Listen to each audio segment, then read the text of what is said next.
دا کورم د یوې کونډې خور لپاره جوړ شوی دی چې تقریبا 2 کاله 3 کاله وړاندې خاوند وفات شوی دی. واړه واړه بچیان لري.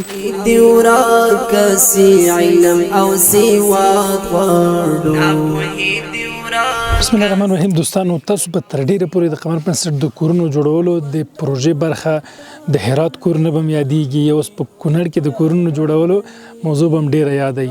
خو له هغې وړاندې الحمدلله قمر بنسټ د کورونو جوړولو ډیره یوه پخوانۍ پروژه لري. تاسو ګورئ چې دا کور 340 نمبر کور دی چې الحمدلله جوړیږي، او ځینې کورونه تر اوسه د کارونه د جریان لاندې دي، او زموږ کوشش دی چې دغه ډول کورونه نور هم جوړ کړو. د یادونې وړ ده چې دا کورونه د افغانستان په مختلفو ولایتونو او مختلفو ولسوالیو کې جوړ شوي دي، او تر ډیره پورې الحمدلله دا کورونه د کونډو او یتیمانو لپاره هغه شوي دي، اختصاص شوي دي، او د هغوی لپاره جوړیږي. او معمولا هغه کونډې چې هغه غټ اولادونه ونه لري، ماشومان یې کوچني د ګټې وټې او د وسې څوک نه، د هغوی لپاره جوړیږي. دا کور هم د یوې کونډې خور لپاره جوړ شوی دی چې تقریبا 2 کاله 3 کاله وړاندې خاوند وفات شوی دی. واړه واړه بچیان لري.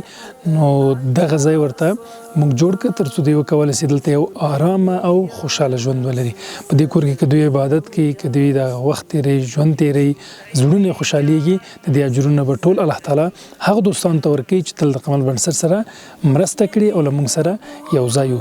راځئ د تل په څېر له موږ سره اوسېږئ. تاسو د قمر بنسټ لینکونه پر سکرین باندې ښکاري، او همداسې په ډسکرپشن کې انشاءالله موږ او تاسو به په ګډه د دې وطن او خلکو لپاره خدمت کوو. جزاک الله خیر. السلام علیکم ورحمت الله. یو پر بل ماین شایو مردسی غم جن شایو، زړونه مو پر هر داسې ارمان جن شایو، زړونه مو پر هر داسې ارمان جن شایو.